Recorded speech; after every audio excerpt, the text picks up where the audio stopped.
आपके इस पावन ग्राम आरला में त्रिदिवसीय कबीर सत्संग समारोह का आयोजन चल रहा है, जिसका आज दूसरा दिन और दूसरा दिन की पहली सभा और आज की अंतिम सभा। आप सबको पता है इस ग्राम में एक सदस्य हमारे बीच नहीं रहे। अब ग्राम की कितनी सुंदर व्यवस्था है, सामाजिक व्यवस्था है। जब हमारे बीच कोई नहीं रहते हैं तो उनके शोक में हम पूरे ग्रामवासी उनके परिवार के साथ होते हैं।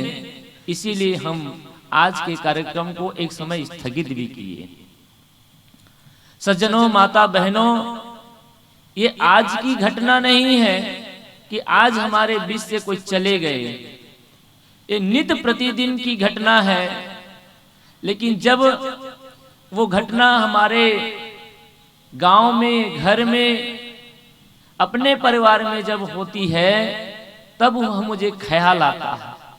बाकी हम सोए रहते हैं, टीवी देखते हैं, अखबार पढ़ते हैं। रोज आप पढ़ते होंगे कि इतने लोग या अमुक अमुक कारण से, और वो घटना केवल दुर्घटना जो होती उसी के बारे में अखबार में देते हैं। वैसे तो हजारों लोग रोज मर रहे हैं। गुरु कबीर ने तो कहा है, मरते मरते जग मुआ, मुआ न जाना कोई। इस संसार से सारे लोग मरते हुए जा रहे हैं। ये शरीर तो एक दिन मरता है जब श्वास खत्म होती है, लेकिन रोज रोज परिवर्तन हो रहा है। ये भी तो मृत्यु है। अगर यहाँ कोई 50 साल का व्यक्ति बैठा हो तो उसकी बचपना मर गया कि नहीं मर गया, और उसकी जवानी भी मर गई। फिर से जवानी आने वाली, और बहुतों का अधेड़पन भी मर गया। और एक दिन आएगा कि शरीर पूर्णतः समाप्त हो जाएगा। और इन्हीं बातों को ध्यान में लाने के लिए हमारे संत गुरुजन निर्देश करते हैं।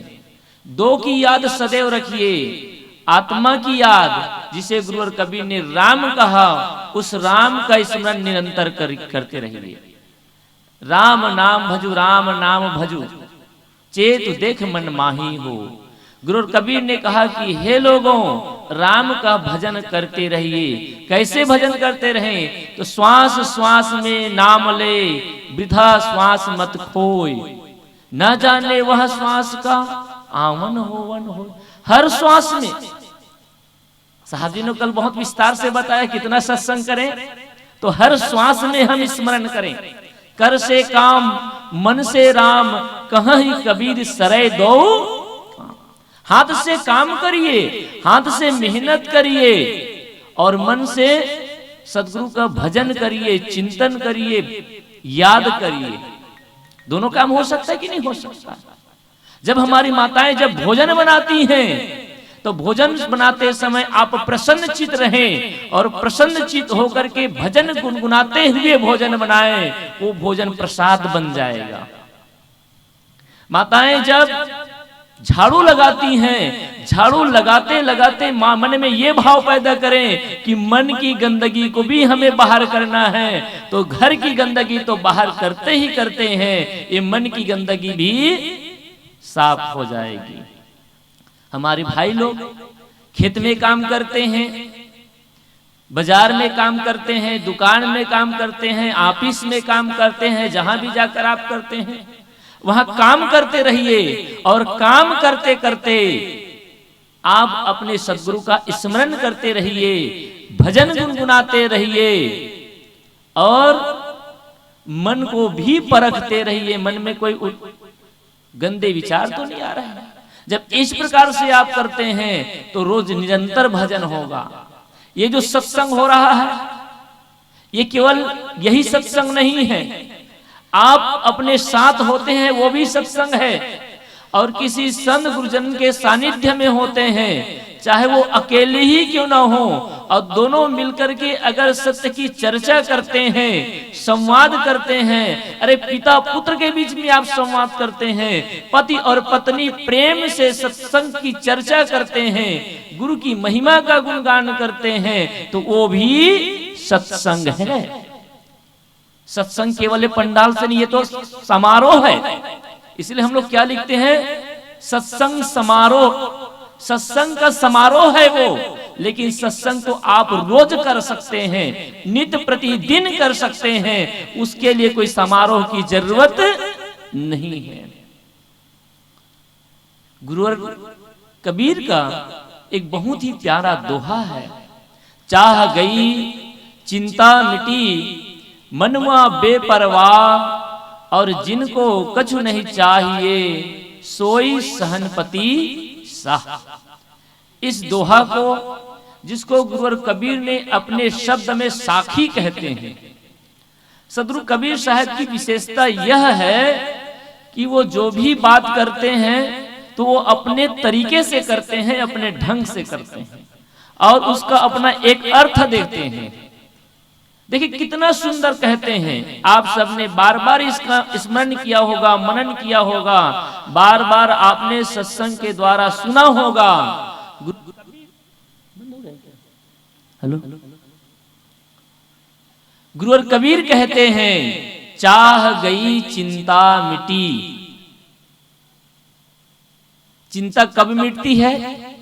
हम सबको चिंता होती है ना, घर की चिंता होती है, बाड़ी की चिंता होती है, नौकरी की चिंता होती है, बेटा बेटी की शादी होगी कि नहीं होगी इसकी चिंता होती है, बेटा अगर घर से चला गया है, कोई शाम को 1 घंटा देर से आता है तो उसकी चिंता होती है, शरीर में बीमारी न लग जाए इसकी चिंता होती है, नौकरी मिलेगी कि नहीं मिलेगी इसकी चिंता होती है। आदमी निरंतर चिंता पर चिंता करता चला जाता है। चिंता, चिंतन और चिता, ये 3 शब्द हैं। पहला शब्द क्या है? चिंता। आज तक किसी का जीवन चिंता से सुखी हुआ है या चिंता से समाधान हुआ है? चिंता करने से समाधान नहीं होता।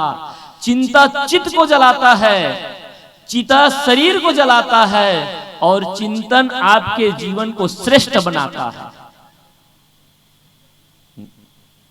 इसलिए आप चिंता मत करिए। किसकी चिंता करेंगे? आप यहां चिंता कर रहे हैं कि मेरी बेटी का क्या होगा, मेरा बेटा का क्या होगा, तो चिंता करने से सब ठीक हो जाएगा। पानी गिर रहा है, धान भीग रहा है, तो चिंता करने से समाधान होगा कि ढकने से समाधान होगा? ढकने से ना। समस्या का समाधान करने से जीवन सुखी होता है, चिंता करने से समाधान होता। गुरु कबीर साहब ने सूत्र दिया, चिंता मिटेगी कैसे? तो चाह गई चिंता मिटी। जब तक चाहनाएं हैं पाने की, खाने की, देखने की, सुनने की, जब तक इच्छा है, वासना है, तब तक चिंता जा सकती नहीं। हम निरंतर चिंता पर चिंता करते, इसका कारण है चाह, जिसको गुरु कबीर ने सुंदर शब्दों से पिरोकर कहा, इच्छा करी भवसागर जामे बोहित राम आधार, कहाँ ही कबीर हरि शरण गहु गौ खुर बछ विस्तार। आप उसी को चाहना कहें, इच्छा कहें, वासना कहें, आसक्ति कहें, विभिन्न अर्थ है। शब्द एक अनेक है, अर्थ एक है। कबीर साहब कहते हैं कि इच्छा करी भवसागर। आदमी इच्छा कर करके भवसागर तैयार करता है। भवसागर क्या है? वैसे भवसागर तो मानते हैं कि कोई एक नदी है जिसको बैतरणी नदी कहते हैं, और बछिया के पूंछ पकड़ लेने से उस नदी को पार कर जाते हैं। अरे संसार में कोई ऐसा सागर नहीं है जिस सागर को आप और हमको तैरना है, पार करना है। ये मन का अथाह सागर है, वासनाओं का सागर है, इच्छा का सागर है, जिसमें रात दिन ये मनुष्य डूबता है, ये प्राणी डूबते हैं। यही मन तो हमें रात दिन बेचैन करता है, परेशान करता है, अनेक प्रकार की चाहनाएं करता है, और इन्हीं चाहनाओं में, इन्हीं इच्छाओं में हम रात दिन जला करते हैं, परेशान भी होते हैं और उलझते भी हैं। इसी को गुरु और कबीर ने कहा कि हे भाई, हे लोगों, एक झगड़ा बाहर होता है और एक झगड़ा हृदय में होता है। बाहर जो झगड़ा होता है ना, पति पुत्र के, पिता पुत्र के बीच में झगड़ा होता है, दुश्मन दुश्मन के बीच में झगड़ा होता है, पड़ोसी के बीच में होता है, पति और पत्नी के बीच में झगड़ा होता है, देश देश के बीच में झगड़े होते हैं, एक दूसरे, देखिए कितना झगड़ा मचा रहता है। रूस और यूक्रेन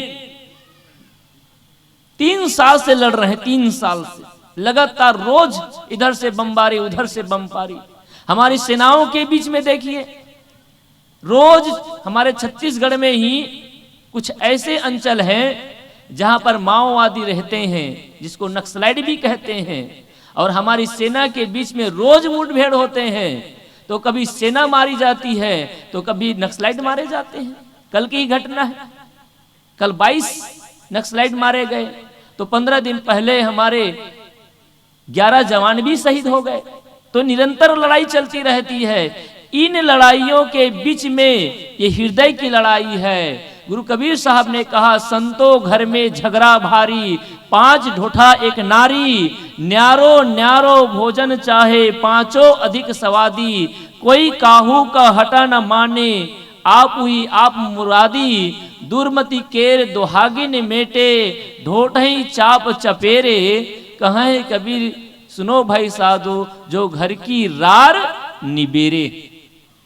कबीर साहब कहते कि हे भाई, मुझे वह प्यारा है, वह अच्छा लगता है जो अपने घर के रार को झगड़ा का निबेरा करता है।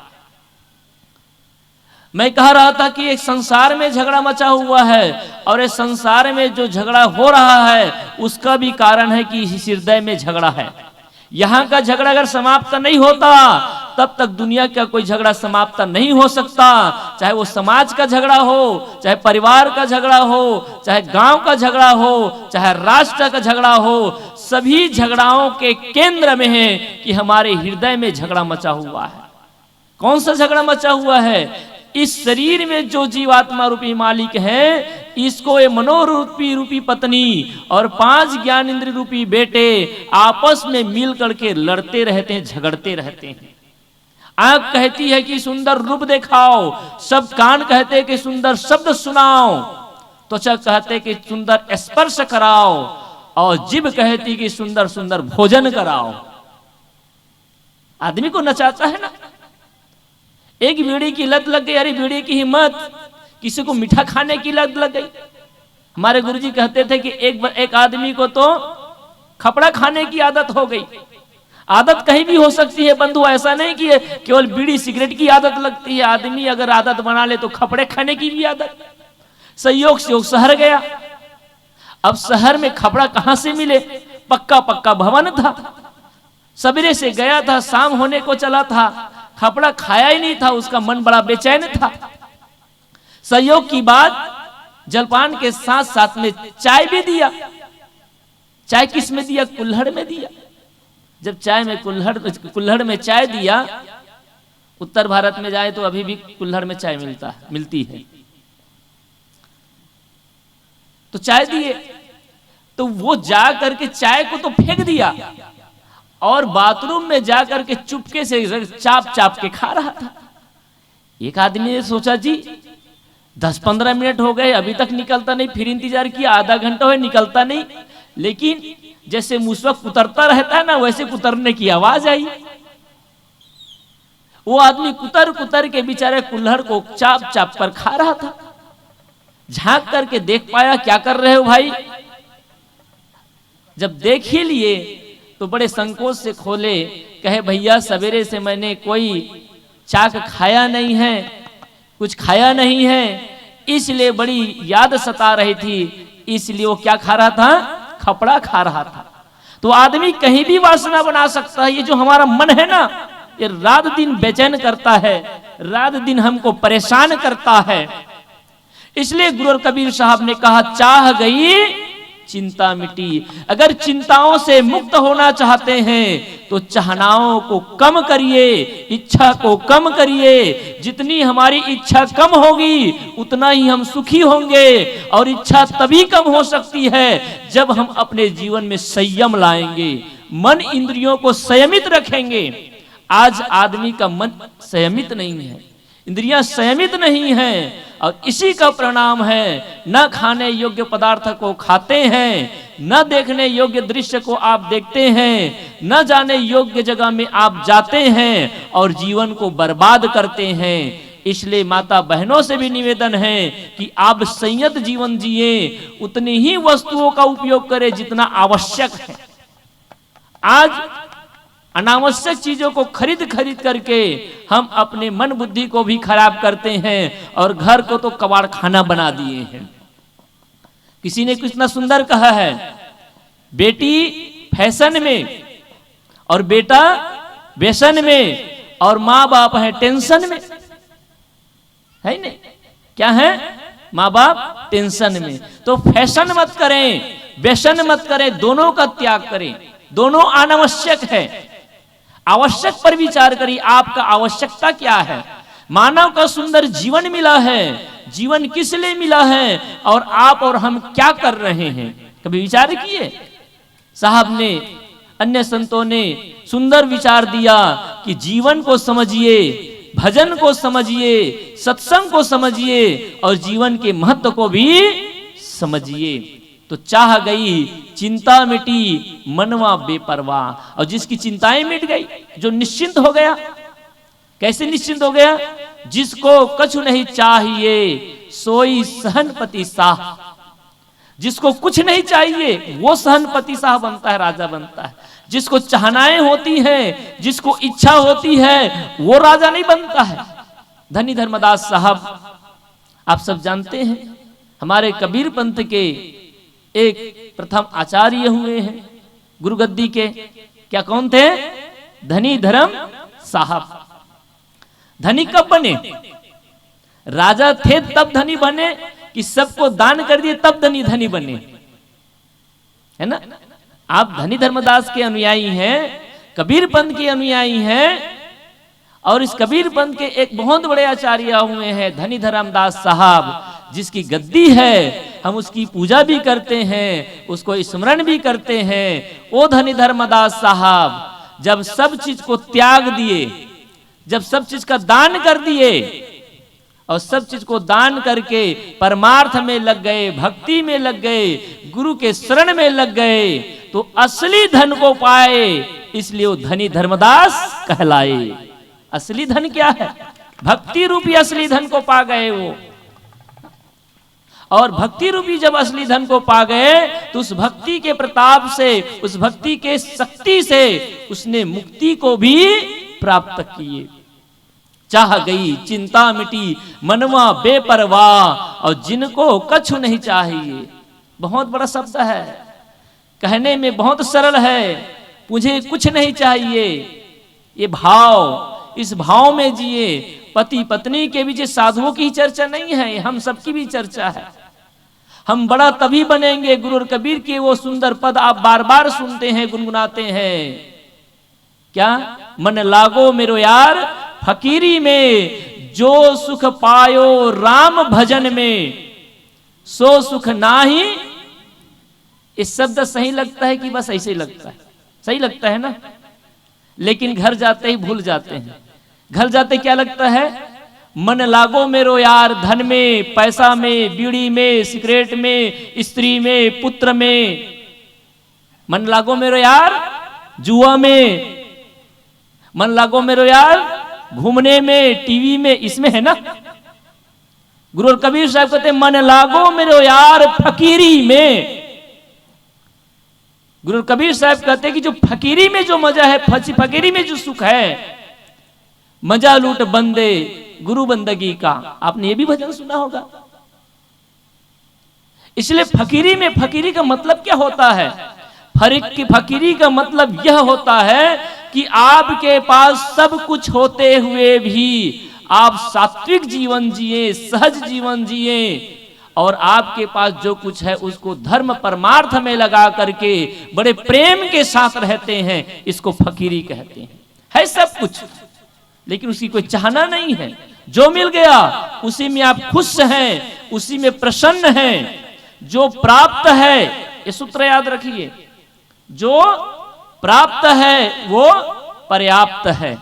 बहुत छोटा सा सूत्र है, जो प्राप्त है वो पर्याप्त है। आने दीजिए।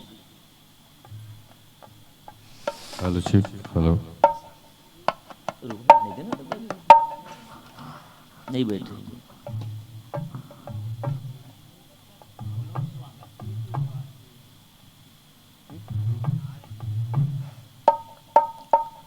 हाँ, आगे बढ़ करके बैठेंगे आप सभी लोग। आगे आ जाए पहले। हाँ, पीछे जगह छूट जाए चलेगा, लेकिन आगे को भरते हुए बैठे। बोलिए सद्गुरु देव की जय, संत समाज की, भक्त परिवार की जय। हाँ, अब आप लोग बड़े शांति के साथ अति शीघ्र बैठ जाएं अपनी अपनी जगह में और आगे बढ़ करके बैठेंगे। हेलो चीफ, मेरी बात सुन रहे हैं आप सब? हाँ, आगे बढ़ करके बैठे। जल्दी से अति शीघ्र बैठे, अविलंब ना आवाज करते हुए। Hello chief. और आइए, हेलो। मैं अपनी बात को चंद मिनटों में पूरा करता हूं, बस 2-4 मिनट। तो मैं कह रहा था कि जो हमारे लिए, हेलो चीफ, हमें जो प्राप्त है, अब तक जो मिला है, उसमें हम सुखी रहें, संतुष्ट रहें। इस जीवन की सबसे बड़ी उपलब्धि है आत्मसंतुष्टि। अगर आत्मसंतुष्टि नहीं है तो आप जीवन में कुछ भी पा लीजिए, कहीं भी चले जाइए, आप और हम सुखी नहीं हो सकते। जिसको गुरु और कबीर ने एक पद एक दोहा में कहा, गोधन गज धन बाज धन और रतन धन खान, और जब आवे संतोष धन सब धन धूर समान। सभी ऐसे बहुत सारे पद हैं जिसमें ये बताया गया है कि धन से सुख नहीं मिलता है, सुख तो भजन से मिलता है, सुख संतोष करने से मिलता है। यहाँ बड़े बुजुर्ग भी बैठे हैं, माताएं भी बैठी हैं। हम सब निरंतर आशा में जीते हैं। आशा ही परम दुखम न रास्यम परम सुखम। आशा ही दुख का मूल है। हम आशा न रखें, क्या रखें? संतुष्ट रहें। और जो संतुष्ट रहता है वही सुखी रहता है। और की इच्छाओं में हम रात दिन जलते हैं, और यही हमारी सबसे बड़ी चिंता का कारण भी है। इसलिए चिंताओं से मुक्त रहें, हर समय प्रसन्न रहें, हर समय मुस्कुराते रहें, सबके साथ सुंदर व्यवहार करें, और यही कर कर हम अपने जीवन को सफल बना सकते हैं। आप सबको, आप सबके अंदर बैठे हुए आत्मदेव को नमन करते हुए मैं अपनी वाणी को विराम करता हूँ। बोले सद्गुरु देव की जय।